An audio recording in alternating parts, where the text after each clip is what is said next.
The UN calls for Israel to withdraw from occupied territories. Now, the language here matters if you care about the UN. I don't happen to care about the UN. I think it's a garbage organization. But if you do care about the UN, there's a resolution put forward by the UN Security Council. It calls for Israel to withdraw from occupied territories, not the occupied territories. Now, that makes a difference because if it said the occupied territories, presumably it would mean anything Israel won, it would have to withdraw from.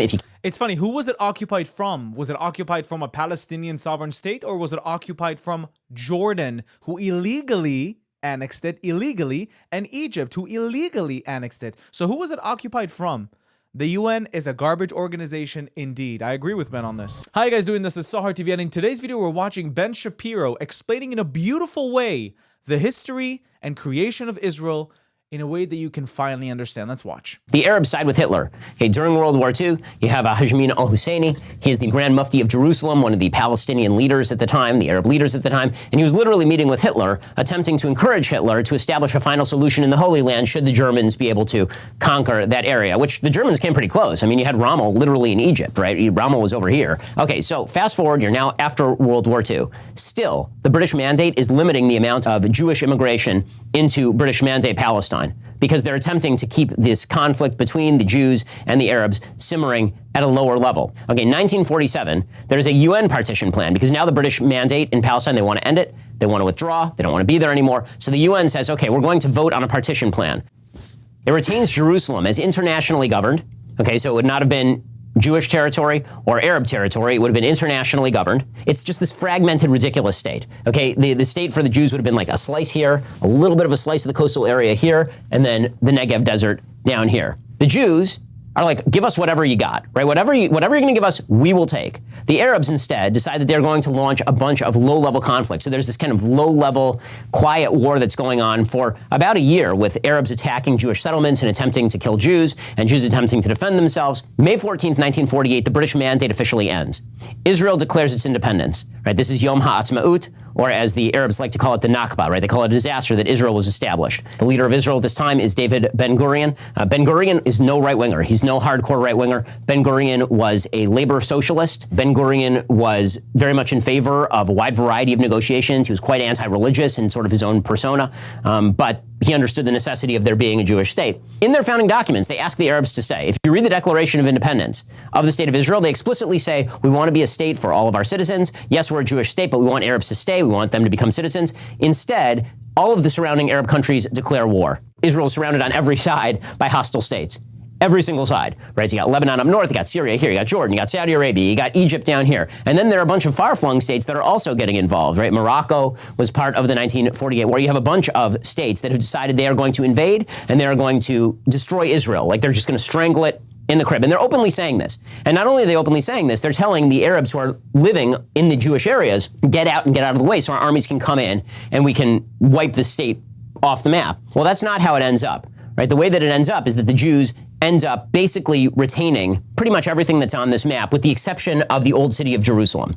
For the people saying that the Israelis kicked out people out of their homes unprovoked, you have to realize that, by the way, it's perfectly legal to conquer land in a defensive war. Defensive, not aggressive. Israel didn't start this war, therefore they were defending.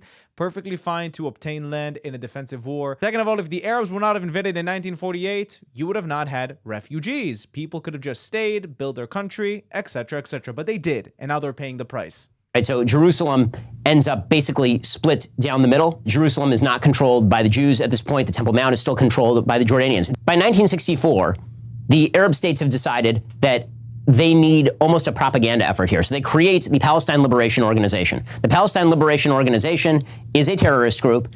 It explicitly calls for the destruction of Israel. Now, you will note, at this point, Israel does not control any of this or any of this. So when they say Palestine Liberation Organization, they mean this whole thing, right? That whole thing is supposed to go away because Israel doesn't even control that at that point.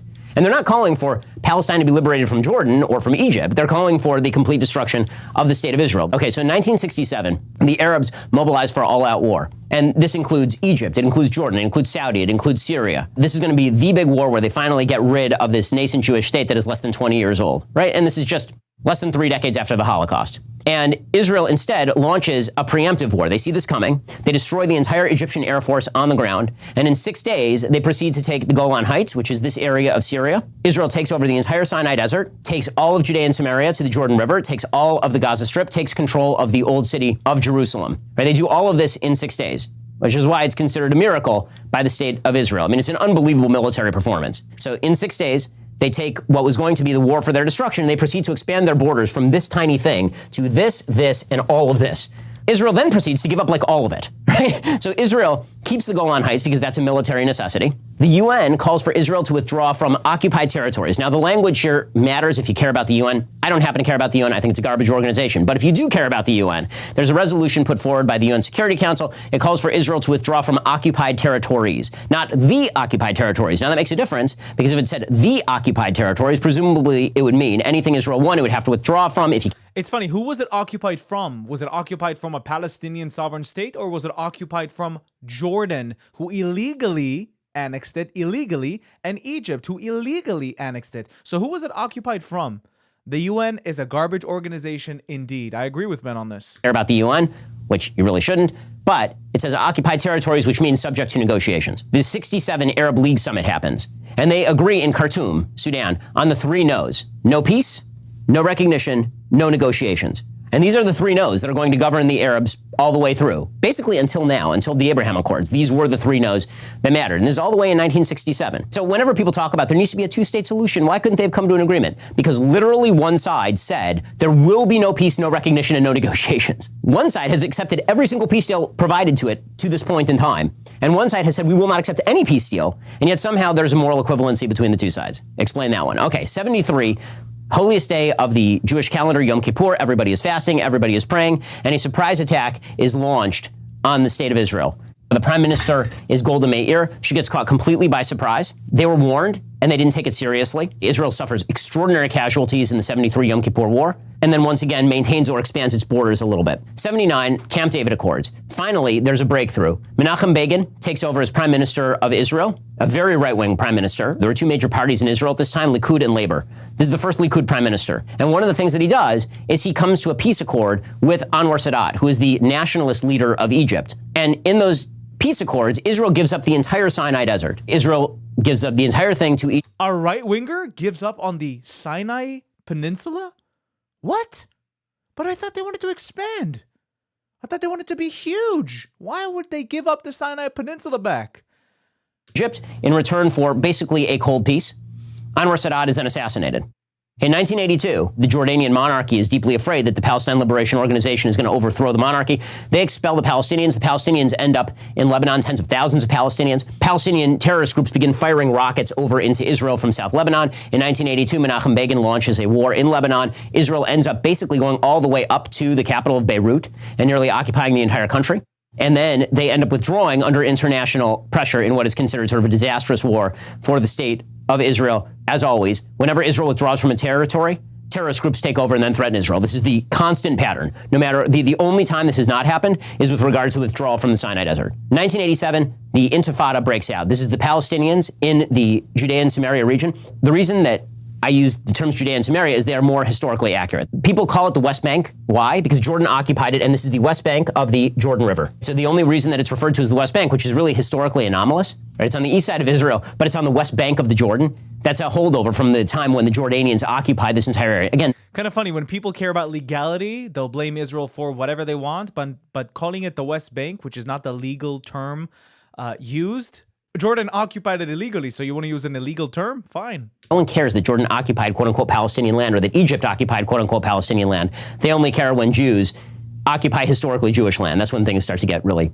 hot and bothered. Okay, so anyway, the Intifada breaks out in 1987. You get these widespread riots and violent confrontations and terrorist attacks all the way from 1987 to 1991. By this time, Yitzhak Rabin has taken over as prime minister of Israel, and pushed by George H.W. Bush, the government of the state of Israel starts negotiating with the Palestine Liberation Organization, which is a really weird shift considering that Yasser Arafat is a master terrorist responsible for tons of murders on his hands. He at this point has been expelled all the way to Tunis, right? He's not even in the picture. And Israel brings him out of retirement basically and says, why don't we negotiate with you? And maybe you can make all of this stop. So in 1993, they signed the Oslo Accords. And that is where you get Bill Clinton presiding over one of the least successful international negotiations in the history of international politics. The Oslo Accords have been a complete and utter failure. By the way, when Arab leaders went to Yasser Arafat after the Oslo Accords, they went up to him and said, "Why in the world would you sign a peace deal with those Zionist pigs?" You know what he said? "Don't forget the Treaty of Hudaybiyah, which Prophet Muhammad signed with the Quraysh tribes, and then he canceled it after 2 years, attacked them and slaughtered them. And it was a temporary peace deal, never intended to be for eternity." He knew they were going to fight us again. That ends with Yitzhak Rabin, who's this historic general who has been prime minister of Israel a couple of times by this point, shaking hands with a mass murdering terrorist, Yasser Arafat. And this was going to initiate a new period of health and accord, and there was going to be peace. All that the PLO had to do was acknowledge that Israel existed and had a right to exist, stop educating their children in terrorism, and cease the violence. They couldn't do any of those things, right? So none of that happened. Instead, there's an uptick in violence, pretty dramatic uptick in violence after the Oslo Accords. Wow, this is an incredibly well-made video. Israel tried to make peace time and time again, yet they decided to say no for negotiations, no to peace, and no to recognition. I wonder why. The reason why the Muslims don't like the fact that we live in Israel and speak Hebrew in Israel and pray next to Temple Mount is because to them, it's reviving the Jewish faith. Not that the Jewish faith died. It never died. To them, it's reviving it. So how can Islam prevail and be the most dominant religions and the biggest growing religions when you have those monotheistic OGs who are in their homeland, speaking their ancestral language? How can we do that? We have to eradicate them. That's why there's a fight. It's got nothing to do with land.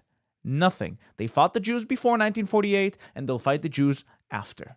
It is what it is. Thank you so much for watching this video. I'll see you in the next one. Bye-bye. If you'd like to watch more of my stuff, please check out my channel down below. If you like what you see, don't forget to subscribe to the YouTube channel and hit that notification button so you can be notified every time I upload new content. If you'd like to support me and the channel financially, you can do that using Buy Me Coffee or Patreon down in the links below. Also, we now have a Discord that you can join down in the link below. And now you can become a YouTube member and enjoy specific YouTube perks. Thank you for watching. I'll see you in the next video.